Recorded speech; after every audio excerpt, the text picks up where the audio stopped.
She was the most desirable woman in the world, the fabled Helen, wife to the Prince of Sparta.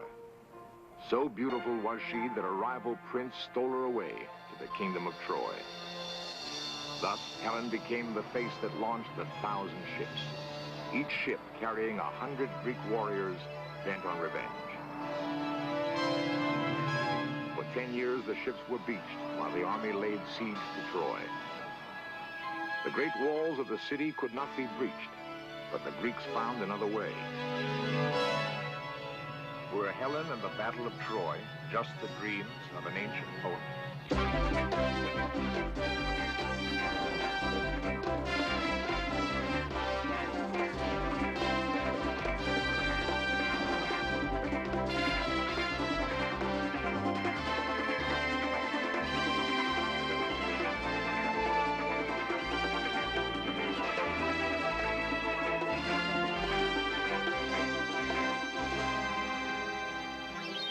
Homer wrote that Achilles chased Hector around the walls of Troy.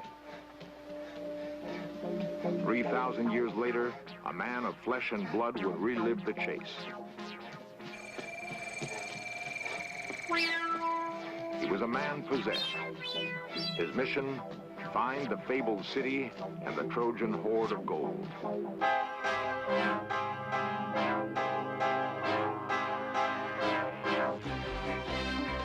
This series presents information based in part on theory and conjecture. The producer's purpose is to suggest some possible explanation, but not necessarily the only ones, to the mysteries we will examine.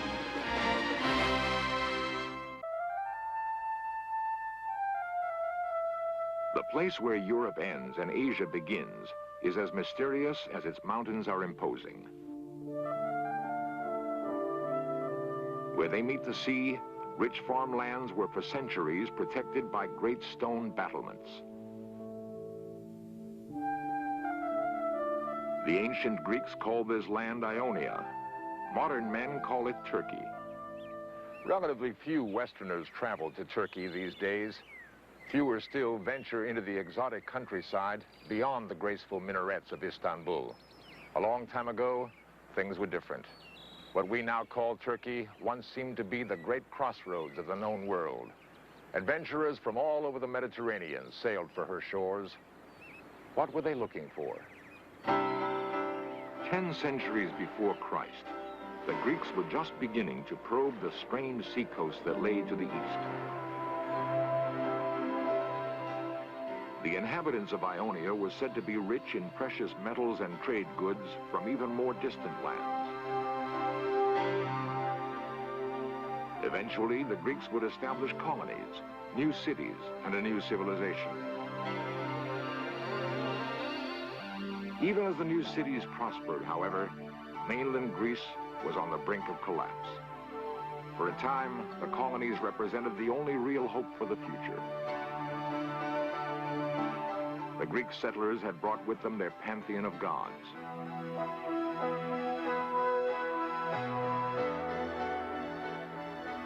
Clearly, the Greeks of this troubled period wanted to keep alive the glories of the past. With their gods came mortal heroes, somehow bridging the gulf between heaven and earth. Of these heroes, it was said, each could do what two men could not do, such as now live upon the earth. No one helped preserve these illusions more than the great bard, Homer. Some scholars believe Homer traveled through the great cities of Ionia in the 8th century before Christ.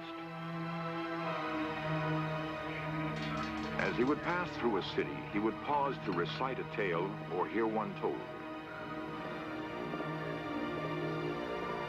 Under graceful columns and along busy thoroughfares, storytellers would gather to recite verse. Perhaps it was in this way that Homer first heard the story of Troy. He may have visited the place where the great battle was supposed to have happened.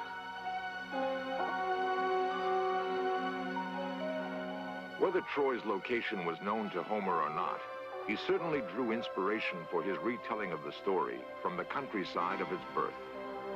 The result was Homer's epic poem, the Illiad. describes the invasion of the Greeks. But nowhere does it mention the gift horse filled with soldiers. By the 18th century, most scholars had concluded that the fall of Troy described by Homer was pure fiction or related to something that happened somewhere else. Many felt that Homer never lived at all, that the work ascribed to him was merely an anthology of folk tales told by many writers. There were a few eccentrics, however, who believed otherwise. The most remarkable of these was a self-made millionaire named Heinrich Schliemann.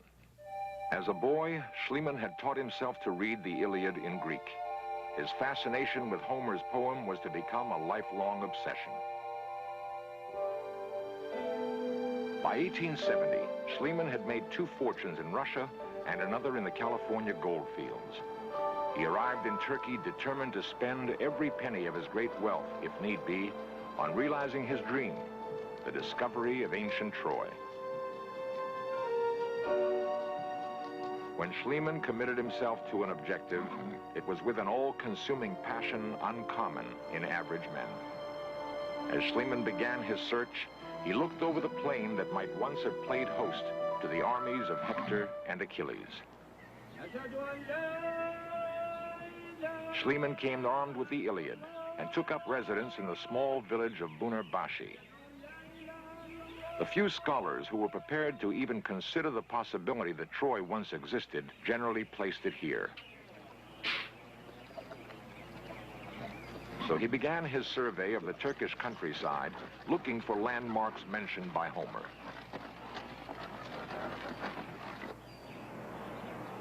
Schliemann had given himself a good layman's education in archaeology. An examination of the area others thought likely revealed nothing to his eye that could possibly relate to Homer's Troy.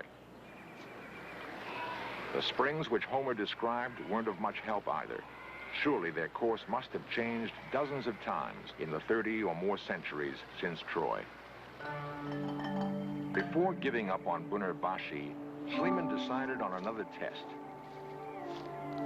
Homer had said precisely how long it took Achilles to chase Hector around the walls. There was only one thing for Schliemann to do.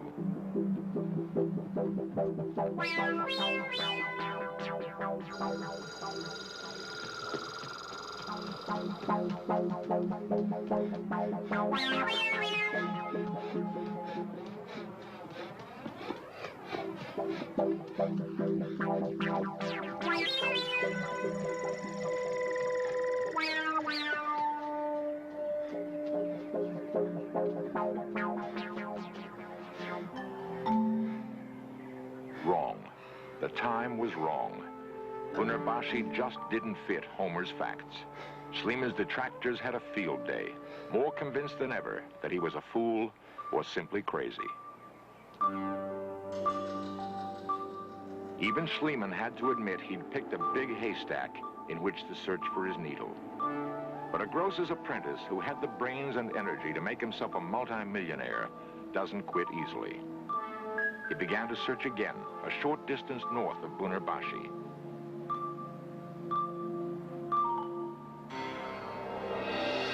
There, he would encounter his destiny on a hill called Hissarlik.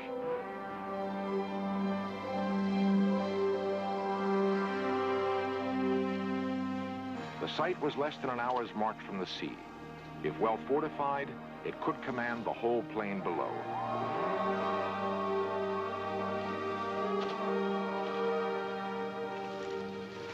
Even an eye less astute than his couldn't miss the archaeological evidence. Schliemann was convinced he had realized a 40-year-old dream. In his journal, he wrote, "I have set foot on Trojan soil, at last." He selected the highest mound on Hissarlik and ordered his men to dig. Homer had said the Temple of Athena stood on the highest ground in the city, ringed by walls built by the gods. Still, the critics scoffed. Although Schliemann had taught himself to read and write 18 languages, the scholars of the day dismissed him as an unlettered boor, living in a fantasy world. Schliemann only worked harder, driving his men to dig deeper into the mound. Surely now he would find the proof to quiet those who laughed. Find it, he did.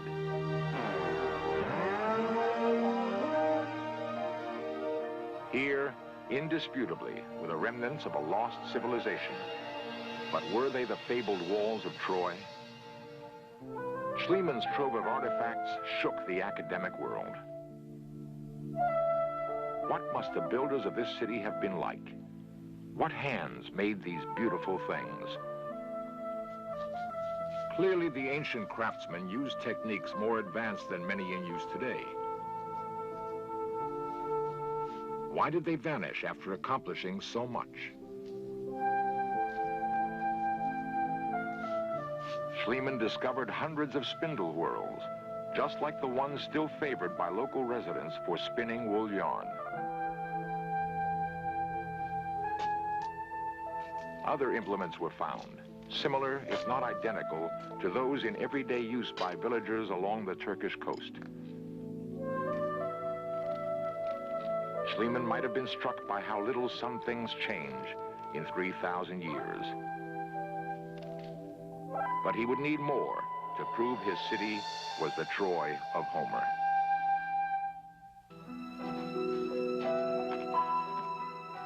Heinrich Schlieman's life had been one long love affair with the legend of Troy.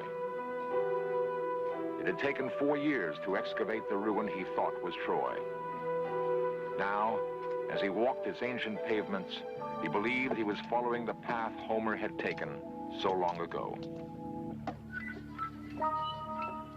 Schliemann seeing, as through Homer's eyes, the skilled Trojan craftsmen at work in their stalls.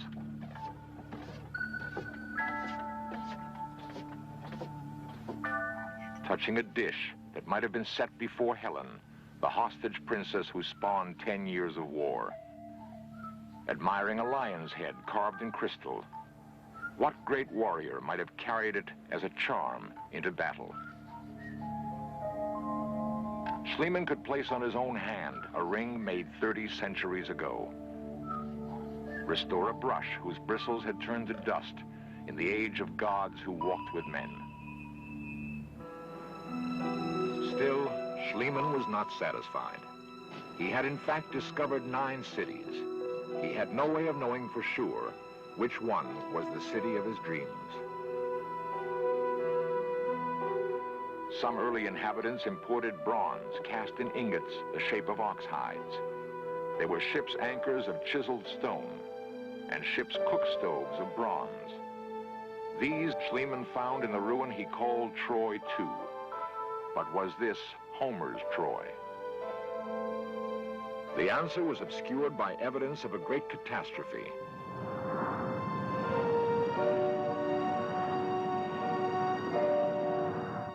Violence more terrible than war had seared the very masonry of the walls.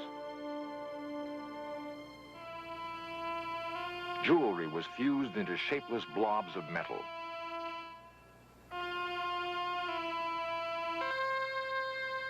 The whole countryside must have been laid waste by the disaster. Those who survived lived in squalor, the floors of their huts built on compacted garbage.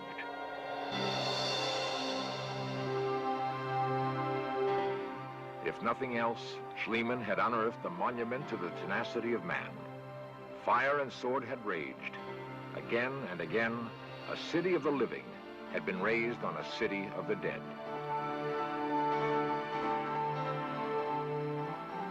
Schliemann numbered the ruins from 1 for the oldest to 9 for the most recent.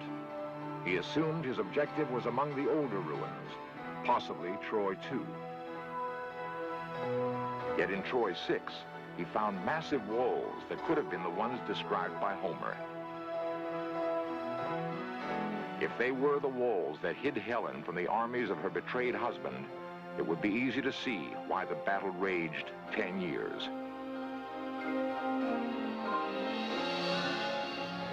It all seemed to fit Homer's description. A city fashioned by the gods. Yet the design of houses in Troy 6 was remarkably similar to those of the more ancient second city. A major difference among the various ruins seemed to be evidence of the increasing influence of outside cultures. By the time of Troy 6, newcomers from the north were introducing a completely new kind of pottery. The other arts were also affected by the immigrants. Alexander the Great was a latecomer to Troy, but among the first to build an altar to the old gods. From inscriptions, it is clear Alexander read Homer as fact.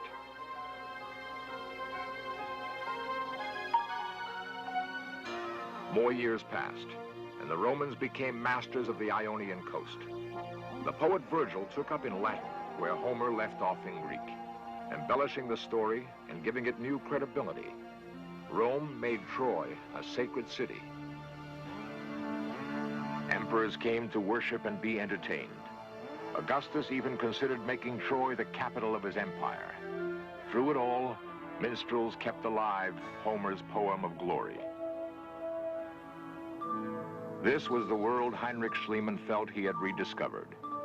But was he seeing only what he wanted to see?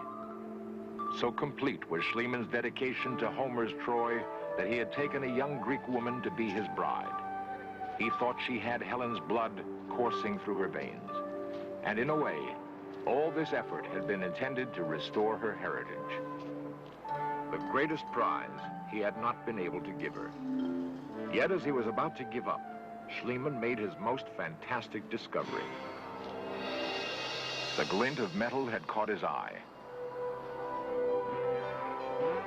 Schliemann ordered his wife to send the workers away.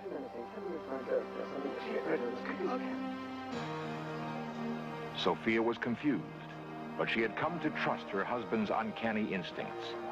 She did as she was told. Paydos, gidebilirsiniz. Kocamın yaş günü bugün.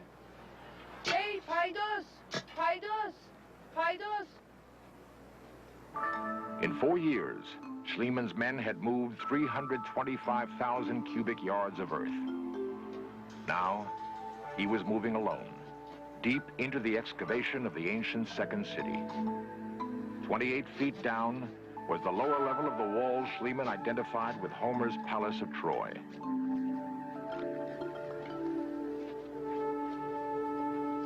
It was here he had seen the flash of treasure. Schliemann had chanced everything for his dream. Even with all he'd accomplished, scholars still considered him a fraud or a madman. Now, he knew they would have to believe him. The treasure of Troy was surely only inches from his grasp. Then, his fingers touched it.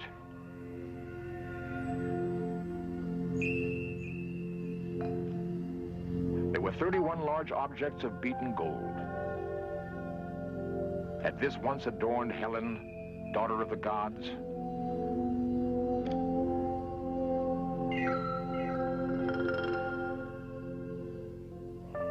The workmanship was unmistakable. Surely this was all the proof the world would need.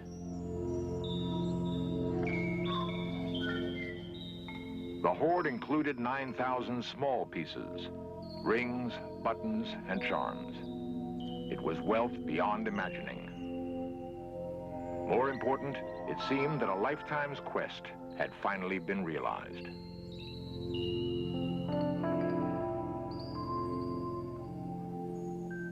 In spite of promises to share the treasure with the Turkish government, Schliemann smuggled most of it out of the country.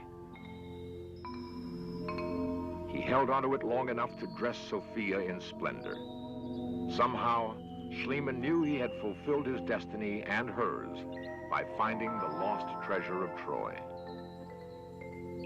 The collection eventually found its way to the Berlin Museum. Schliemann would go on to other triumphs in archaeology. The Trojan treasure, however, would vanish. In the closing days of World War II, the Americans and the Russians marched on Berlin from opposing flanks. The museum fell under Russian control, but the treasure was already gone. Someone may have hidden it from the bombardment, then died without revealing the secret of its location. It's possible the Nazis stole it for their own use in the headlong flight from the advancing Allies. No one really knows. Happily, perhaps, Schliemann didn't live to see the day that the prize he struggled so hard to win would vanish again without a trace. Little has changed in Turkey in the 100 years since Heinrich Schliemann came here to play out his dream of finding Troy. Caravans still follow trade routes that were ancient even in Homer's day. Old men still sit in the shade and tell stories. It is the custom here, and was so long before Homer's time. Tragedy and disaster are also familiar in this fabled land.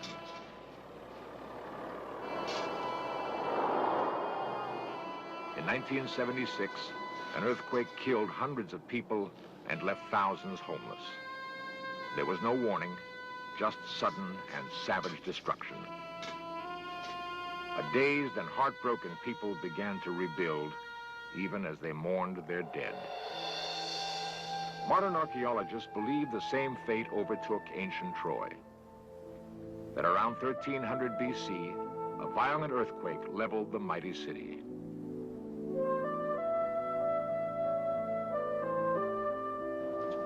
Before the city could be rebuilt, barbarians attacked from the north and put the survivors to the sword.